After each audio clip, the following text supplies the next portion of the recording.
So Ben Townley, you're back in the GP paddock. You had a glimpse of it last year, but how does it feel, say 20 years, just over 20 years, near 25 years from you first joined?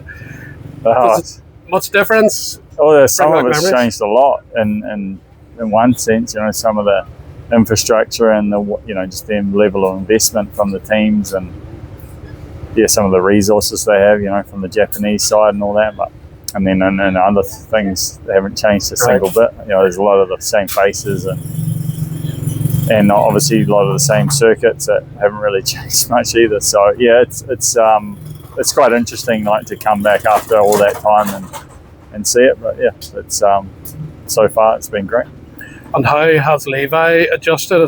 New Zealand's a different world from all of this, different countries and guest tracks like this as well. Is he adjusting to the lifestyle as much as the diversity of tracks and that? I feel like he's adjusted to the cultures and lifestyle really well, but the environment of being at these events has probably taken longer than I thought it would. Just the enormity of it, really. You know, like obviously the amount of people and the industry, and just there's a lot going on, and some of the lads he's racing against are proper men, you know, and he's still pretty small on the small side, so just taking a little bit longer to get into his groove than I anticipated. But you're starting to see signs of it, you know, last moto and Riola, and then this week while we're testing. So yeah, it's looking better and better every week. The speed in Riola, as you said, was really good. I think he crashed while he was fourth in that moto, but he seems good on every condition already, which can be tricky for a lot of people to learn. So his base seems very high, and the way he rides is very smooth and technical. Yeah, I didn't expect anything else, to be honest. So, you know, New Zealand offers all the different variety of all the surfaces to ride on. So he's had, he's well versed in all conditions. So I didn't expect that would be difficult from it all. So I think just probably the biggest thing is he's so used to winning, and you know, when you start 20th in an EMX 125 class, holy crap, the field's deep, you know. So he needs to start up front to show his true colours to himself, so that he can get that confidence. And I don't feel like he's quite, I think Riola probably started to show that, you know, he whole shot and he pulled away from them until he got tired and then he crashed. So if he could start up front, let's say in normal conditions, like, you know, on a track like this, I'm sure he'd stay up front. He clearly had the speed, he pulled away from them. So I think, you know, if he grabs starts like that on normal conditions, then he'll run up front for sure. You started, I think, pretty much MXGPs on a Suzuki team. Yeah. He's obviously getting these steps. Would you have like steps like that when you started, or were you developed enough to be able to deal with everything that happened? Different time, right? Like I don't think you can compare that. I mean, the depth of the whole program now is just so high, and it's hard to compare, to be honest with you. I feel like, you know, in that time riding on the 125s, you know, it was a different period because you had obviously 250 and 500 classes, so it was just a whole different time, you know, to be honest. And you did have European rounds then; they were just weren't as visible. I guess. Yeah, exactly. You know, so I think this program works well, and it's certainly incredible the depth, you know, that and the cream rises to the top, right? So each. You either sink or swim. Who's impressed you in the two GP classes? Now you're back, I guess, watching it every week in person. Is anybody that stood out more than what you thought when you were watching it from afar? Liam has surprised me with his return from that was a life-changing injury, so that's really surprised me. I think he's obviously very happy in his new home there, and just probably the level. Obviously, Maxine's been injured, but that high-end level of what those guys ride at the front of the MXGP. Not any one rider in particular, but certainly just the level in general. You know, Maxine, Roman, Tim. You know, I'm sure I'm forgetting people, but it's super high level. Moving on to Cole Davies, I was at Anaheim 1. Yeah. And he caught my eye even in practice, just with the style and the precision, but even in the race he got the bad start and Deegan was going as hard as he could through the pack. Yeah. But Davis wasn't losing anything to him. Yeah. And that's when you were like, this guy, this is special about doing this from the back at Anaheim 1. You've obviously known this was coming, I guess, but what's so special about him, and what did you see early?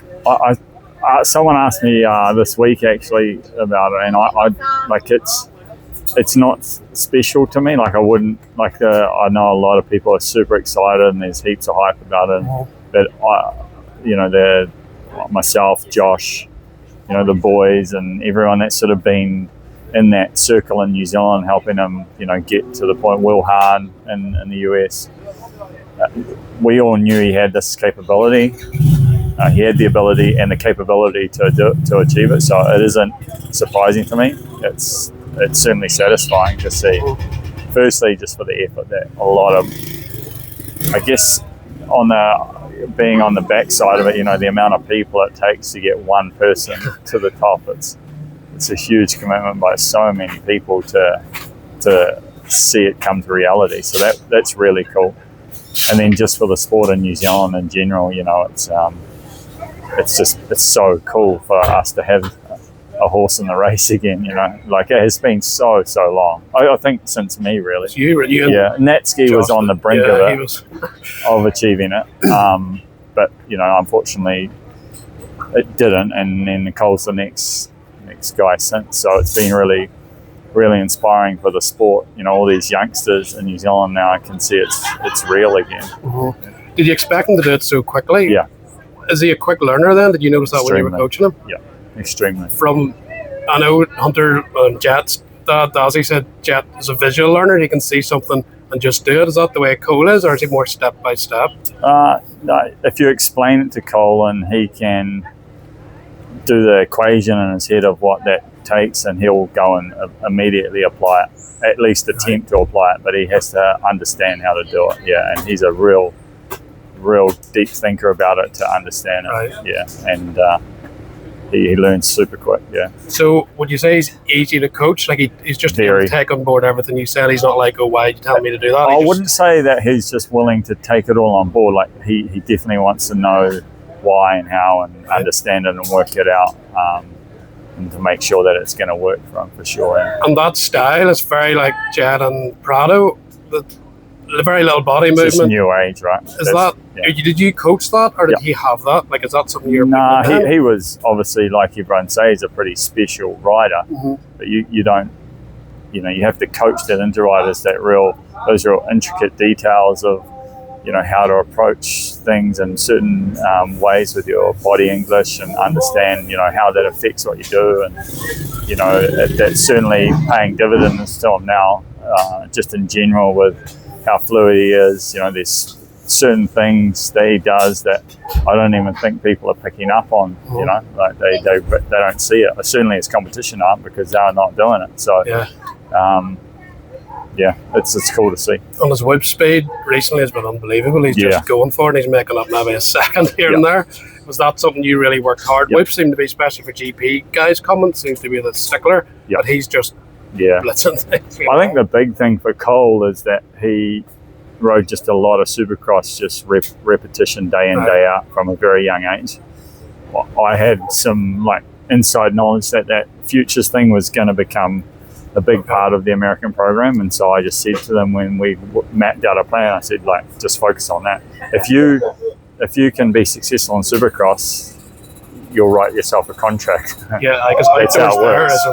If you go to motocross, the first question they ask, can you ride Supercross? Really, right. If you ride Supercross well, they don't ask if you're good at motocross. They don't care, So Supercross is so important. So he just rode Supercross day in, day out, and just really did it because obviously he was riding alone with me, just one-on-one. It was just step by step and just layer in layer by layer. So that's how we did it. Yeah.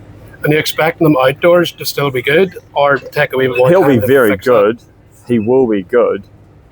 But I think one of his biggest stumbling blocks is going to be just around. It'll be a lot tougher, mentally and physically tougher. And I don't know if he's going to be prepared enough for that just yet. American racing outdoors in that heat, you got to be able to suffer. And I'm not sure he's going to be ready for that just yet. He struggled at Loretta Lynn's last year a little bit with that. And that's not a touch on what he's going to have to do 2 motos back to back within an hour in outdoors because of the TV program. So that'll be challenging for him, and so it'll be interesting to see how he can navigate through that. In saying that, like he's shown me a lot of resilience just in Supercross. So hopefully he can carry that over. Personality wise, what is he like? He seems to be coming out of his shell here. He's got some funny one-liners and it's pretty quirky. Deegan quirky. I don't know if Deegan will be able to get into his head. Oh, he just looks solid. And he knows he's pretty much the best. No, not a chance. No, they'll just go over top of him, just stare at him. No, I think that I think they get on pretty well, and they have a good relationship. And at the end of the day, they just go out and race. And finally, Cooper Webb is producing a bit of magic here late in the last few rounds, rain or shine. What are your thoughts on his mentality? Where is he able to pull this from? He keeps doing it no matter how quick sections go on. He's just bang, he's right there learning, delivering under pressure. Yeah, he just knows. He just knows his racecraft is so much better. He goes to the line knowing that. There's a certain element in his mind that he knows what he can do so well, and that he can deliver with that, and that's a much bigger string to his bow than what Sexton's got. And unfortunately Chase hasn't been able to get over that hurdle still. Chase should have won in Seattle, hands down, and that last lap he stumbled, or last 2 laps he stumbled. They weren't mistakes in a sense, he went down or huge errors, but they were still enough for him he lost the race, and Cooper just knows you put the pressure on and you keep him at bay, and I think Cooper's also lifted his game in terms of speed, and that's bridging that gap towards Sexton with that ability to use his racecraft. That was phenomenal racecraft, the final corner. Yes. That's like free coaching to any kid that watched that. So I'd be difficult for him to be headed by Chase in the championship now.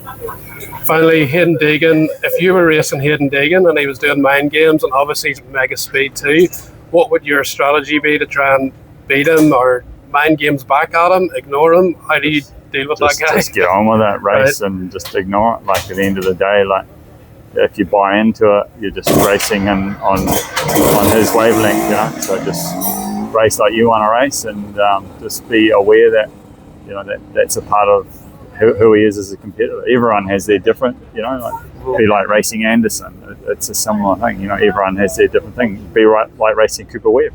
You just got to analyse, how your competitors race and be aware of that.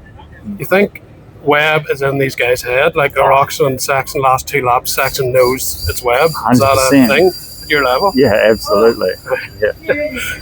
Yeah, you can see it in their riding. Yeah. Yeah, that happened to Chase. Yeah, it happens to Ken frequently. It's crazy. Yeah, 100%. Brilliant, Ben. Thank you very much.